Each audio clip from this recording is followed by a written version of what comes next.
آئیے کتاب رحمت سورہ الکہف اٹھائیں۔ اللہ تعالیٰ نے ایک واقعہ بیان کیا ہے حضرت موسیٰ اور حضرت خضر علیہ السلام کا، کہ حضرت موسیٰ علیہ السلام عزم مصمم کر کے جب چلے تو اللہ فرماتا ہے کہ ہم نے حضرت موسیٰ علیہ السلام کو جس بندے کی نشانی بتائی تھی وہ بندہ ان کو وہاں مل گیا۔ سفید چادر اوڑھے حضرت خضر علیہ السلام وہاں لیٹے ہوئے تھے، تو یہ جا کے ان کے پاس کھڑے ہو گئے کہ حضرت میں آپ کی خدمت میں اس لیے آیا ہوں کہ اللہ نے آپ کو جو خصوصی علم عطا کیے ہیں میں ان کو سیکھنے کی غرض سے آپ کی چوکھٹ پہ آیا ہوں۔ کہا تم میرے ساتھ صبر نہیں کر پاؤ گے، معاملے مشکل ہیں، سفر دشوار ہے، منزل کٹھن ہے، اور میرے معاملات ایسے ہیں کہ تم اعتراض کرو گے اس کے بغیر تم رہ نہیں سکتے۔ حضرت موسیٰ علیہ السلام نے کہا اگر اللہ نے چاہا تو آپ دیکھیں گے میں صبر کروں گا اور آپ کے کسی حکم کی کسی کام کی میں نافرمانی نہیں کروں گا، کسی کام کا انکار نہیں کروں گا۔ کہا کہ اچھا شرط یہ ہے کہ جو میں کروں اس پر تم اعتراض نہیں کرو گے، سوال نہیں کرو گے، یہاں تک کہ میں خود ہی نہ بتاؤں۔ تو کہا کہ یہ شرط ٹھہری، میں کوئی بات نہیں کروں گا۔ فانطلقا، دونوں چل پڑے، دریا کے پار جانا تھا۔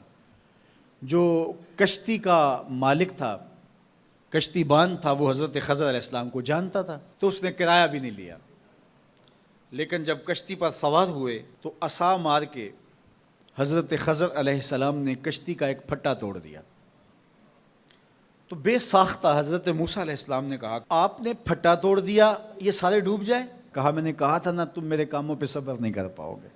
تو حضرت موسیٰ کو یاد آیا، کہا میں بھول گیا تھا، اس پر مواخذہ نہ کیجیے۔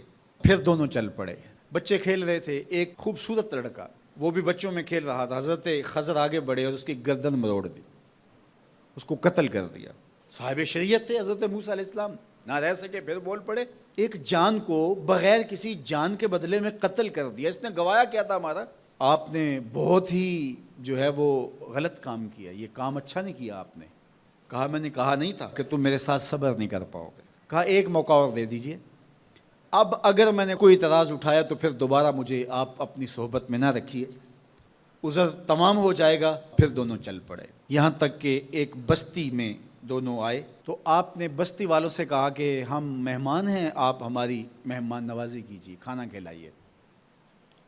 تو انہوں نے انکار کر دیا، کہا کہ ہم تو آپ کو بلایا نہیں ہے، آپ خود آئے ہیں، آپ اپنے کھانے کا خود انتظام کیجیے۔ گزر رہے تھے گلی سے تو ایک دیوار گرنا چاہ رہی تھی، تو جلدی سے اس دیوار کو مرمت کر دیا۔ کہا حضرت ہم اگر چاہتے تو اس پہ اجر لے سکتے تھے، انہوں نے ہمیں کھانا تک نہیں دیا اور ہم ان کی دیواریں سیدھی کر رہے ہیں۔ کہا اب تمہاری میری جدائی ہو گئی، تم نے یہ بھی اعتراض کر دیا۔ تو انہیں یاد آیا کہ وہ یہ بھی اعتراض ہو گیا۔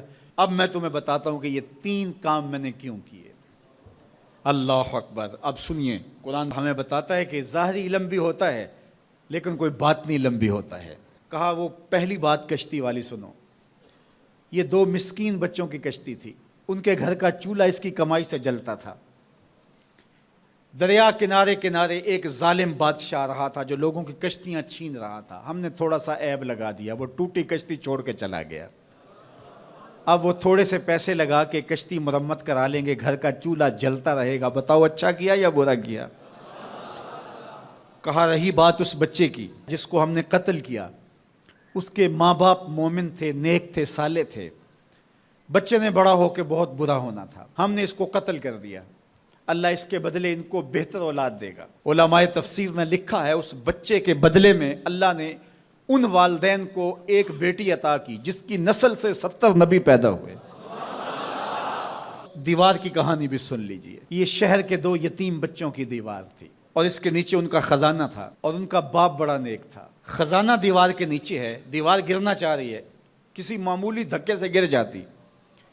2 ہی صورتیں تھیں، یا وہ بچے خود اپنا خزانہ اٹھا لیتے یا لوگ اٹھا کے لے جاتے۔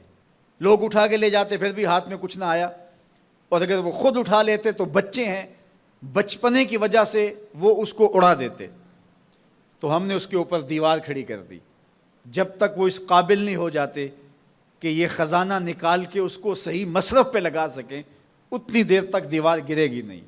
اللہ اکبر۔ وہ کسی وجہ سے دیوار قائم رہے گی، اور جب وہ اس عمر کو پہنچ جائیں گے جس عمر میں وہ اس خزانے کو سنبھال سکیں گے تو پھر دیوار خود بخود گر جائے گی اور یہ خزانہ نکال کر کے اپنے کام پہ لے آئیں گے۔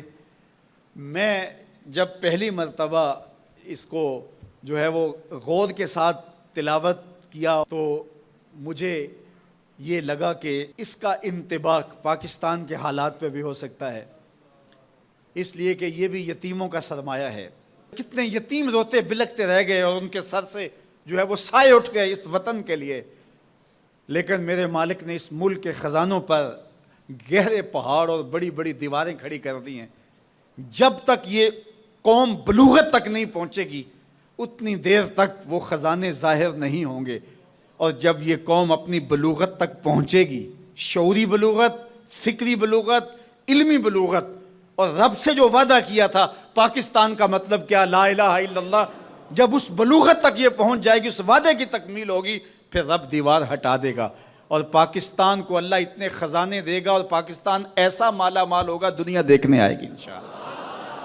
اس لیے رب نے دیواریں بنا کے رکھی۔ تمہارا باپ معین الدین چشتی بڑا نیک تھا، تمہارا باپ داتا گنج بخش علی حجویری بڑا نیک تھا، تمہارا باپ حضرت مجدد الف ثانی بڑا نیک تھا، ان کی وجہ سے میں دیواریں کھڑی کر رہا ہوں اور مضبوط حصار لگا رہا ہوں تمہارے خزانوں پر، اور وہ وقت آئے گا جب تم بلوغت کی عمر کو پہنچو گے دیواریں ہٹ جائے گی اور تمہارا وطن زمانے پہ مہکتے پھول کی طرح اور چمکتے ستاروں کی طرح اور روشن آفتاب کی طرح چمکتا اور مہکتا دکھائی دے گا، اور زمانہ پاکستان دیکھنے آئے گا، پاکستان دنیا کی قیادت کرے گا انشاءاللہ۔ تو کہا یہ تعویل ہے ان باتوں کی جو باتیں میرے رب نے مجھے بتائی، اور یہ میں نے اپنی مرضی سے نہیں کہیں، اور جو میں نے کیا اپنی مرضی سے نہیں کیا۔ تو یہ باطنی باتیں ہیں، شاید یہ باطنی باتوں کے جوش میں یہ بات بھی میں کر گیا۔